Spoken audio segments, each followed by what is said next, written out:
got a Sierra Cosworth here that's been dropped off by Craig from Cage Steel Motorsport. This is racing at Silverstone at the weekend. It was dropped off last week, last minute, and we were asked to sort out a misfire and to change the engine ECU. It had a Pectel SQ8, is it SQ6? SQ6 on it, which we've removed. Rob from RMF Motorsport has done the engine wiring loom.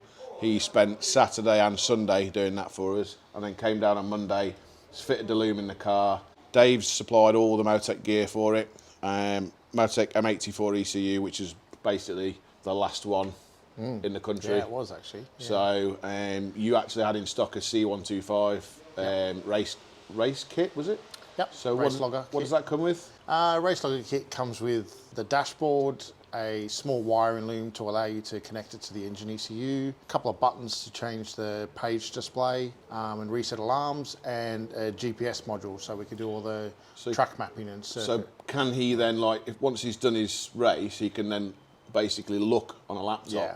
Can you see all your lines and everything? Yeah, yeah, you can see track position and everything. Before you go to a circuit, you traditionally put in the circuit venue, Silverstone, for instance, and then we then know the latitude and longitude of the start-finish straight. So as soon as it goes past the finish line, it'll start triggering lap times. Okay. And then you'll be able to download all your data and then look at it as for driver performance stuff. So you could look at all your GPS speed information. Speed trace of the car, things like that. Throttle position and boost level and all that sort of stuff. Can you add brake pressure into it as well? Yeah, brake pressure. So you can see how hard he's braking. Yeah, that's quite a good one to see. Throttle position. How hard, that's already coming across from CAN bus. From the engine ECU? Yeah. So if he was like, oh, I want more power, you could turn around and say, well, you're 80% throttle and your brake pressure's not enough and you need to learn how to drive. Yeah, pretty much, yeah. You've got to sometimes be a bit diplomatic with that because sometimes people don't like to see it. But that's the joy of the logging is it doesn't lie. You can kind of, when you get used to analysing data, and you could also do overlays of different laps. So you can perhaps try different lines on the circuit. And see what your best time was. Yeah. And then carry those lines on all the laps then. Yeah, and it can display instantly whether you're plus or minus seconds. So you can see your live lap time from the last lap then? Yeah. So basically you could take the data and work out where you lost time, take your best lap and work out if you did that lap every single lap out of 15, you could then work out what your place would have been, theoretically, without traffic, if you'd have got past cars. Correct, yeah. So you could work out how well you would have done. It can work out consistency. A best scenario. Take all your best corners and put them into an ultimate goal, really, or an eclectic, they call it. And you try to work as a driver to get close to that eclectic as possible, really. So it's about being consistent and, managing your car and tyres and all that sort of stuff. So the point of telling you this is that the quality of the Motec and what you can do with it can make your lap times better, basically, by taking the data out. There is other things on the market, but ultimately we like the Motec product. Yeah, Dave's 100%. You worked for Motec, didn't you, originally? Yeah. We've always ran it because obviously, we get Dave to come and calibrate all the Motec things for us. So the Motec dashers or any Motec parts. So we've also replaced the injectors because it had some old Siemens Decker things in there that are like hose pipes. So this has had ASNU thousands. Yeah, ASNU thousands. So they're a Bosch Motorsport core modified by ASNU. Yeah. And then, do you do anything with these, or do they come? No, they come from ASNU, and they're all flow matched together, and they got a custom diffuser plate which allows the spray pattern to be a nice 30-degree cone, and they work really well for atomisation. So they make these old YBs run so much nicer because the injector availability was the old Bosch injector, like the greys, are just like buckets. Can't get them anymore. They leak. Yeah, they leak in. The fuel pooling on the inlet walls is really high. So, but what else have we done to it? So we've done so we used KA sensors. Yeah, we used some KA sensors for the fuel pressure, oil pressure. And the manifold pressure sensor, we've changed that to a new one as well. Bosch wideband lambda. Yeah, changed to Bosch wideband lambda. So what will this trim percentage-wise? We set it to plus or minus 10% fuel trim. Yeah. So when it's in the window of being warm and, you know, whatever, and flat out, we've set like a target lambda table after it's been mapped, and then that can then plus or minus trim, you know, up to 5%, or sorry, 10%. Yeah. So Can you that's increase normally that? enough. You can do, but that's just lazy tuning. It's just poor mapping. Yeah. So And you know, quite honestly, if you have to put more than 10% in, that's quite a lot. It's a big airflow difference, isn't it? Yeah, you'd have to be. Especially on a 1,000cc injector. Yeah, definitely. It's a big amount. You know? Yeah, 100%. But we're also using the Cosworth like idle speed control valve as well. So we've put like an anti-lag switch in it.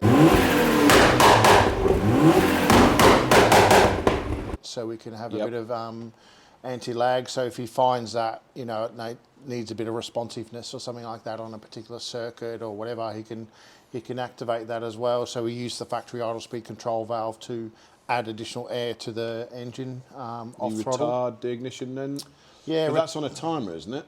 Yeah, there's a 6-second timer that we traditionally put on because, like, if somebody's braking or using anti-lag for more than that, it's going to melt the exhaust wheel, basically, isn't it? Yeah. You should be braking. You don't need the anti-lag. If you're not on the throttle, correct, then it doesn't need to be there, does it, at the end of the day? Yeah. So. I mean, generally for most circuit cars, you shouldn't really need anti-lag anyway because you kind of know where an apex of a corner is and whatever. But where it is good is particularly at the start of a race where everybody's a bit close. Yeah. Somebody cuts you up, you have to get off the gas and get back on it again or whatever. So sometimes, like for the first lap, you can, like, where you want to get, you know, a bit angry and put some heat in the exhaust housing to create energy for the turbo as well. So make it all sort of work well. So that's another thing that we've implemented as well. So yeah, that's all good. And we've also got a got a rear view camera from Motec as well, which Dave supplied, and that's going to go in the back window.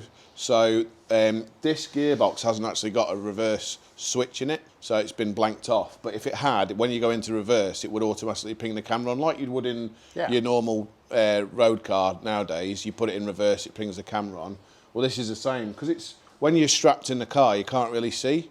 So, and it's got the great big whale tail on the back. So we said we'd do it for Jamie, and we're going to put the camera in a minute, and then it's actually on a switch on the dashboard. So it's just toggle switch, and that switches the camera on. So, so basically the Motec display will be then overridden as a reverse camera. So and he's going to know to turn it off because he's going to have no display. So it's not like he's going to forget. Looking at the person behind him. So unless he gets bored driving around the track and wants to see the guy behind. Yeah. The other thing we've done is we've put some analog inputs into the Motec dash. Yeah, correct. For the indicators. So when you press the left indicator, the shift lights on top of the dash will indicate with a green light on the left, and then the right indicator, green light on the right. And then the headlights, we've put a blue light. Yeah. So that when the headlights are on, it shows a blue light and it dims the screen, doesn't it? Yeah. So it does it does loads and loads of cool stuff. When the car came to us, so in this championship, it has to run a restrictor. And when the car came in, it had a 36mm restrictor on it, but the championship allows 40mm. So what we've done is removed the compressor housing in situ, and then we've machined down the restrictor to 40mm now. So we've got an extra 4mm of airflow, and that's been fitted back. But you can only really run the stock or homologated turbo. So that's a 2-wheel drive Cosworth turbo.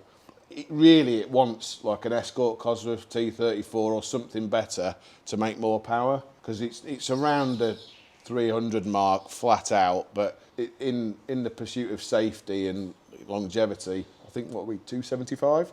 Yeah, 275, 285. And it will go around the track all day long at that. So, and it's not going to overheat it either, because these have a tendency to get hot. So that should be and really if everybody else is still on the same turbo and all that sort of stuff, it kind of doesn't really matter, does it? You know, like, no, I mean, it'll still be good racing and exactly. Looking at the rules earlier, there's like the Renault 5s have to run I think they can run the stock turbo, and the Mitsubishi Starion as well was in there, the rules. So one other thing that we've put in is a boost switch. So it's a 4-position switch, which is this is one of your own switches, isn't it? You make these. Yeah, we make these ourselves. Dave makes his own switches. How cool's that? So it's a 4-position boost switch, and that just alters the duty cycle. Yeah, correct. Yeah, we can make that part of the mapping strategy of the boost control system. And then we have two things. We have the boost pressure target via throttle position as well. So we could then vary when you go half throttle, it goes half boost, then full throttle goes full boost. So it just makes it nice and linear when you're driving So out it's of not corners feeling and stuff. really, because you don't want that unnerving round, especially with a rear-wheel drive Sierra. Correct, yeah. And you can sometimes make maximum boost pressure at like 50% throttle, so you don't always want that, you know, to drive them, you know, because the fast. airspeed's really fast when the throttle's closed, isn't it? Correct. Because it's so.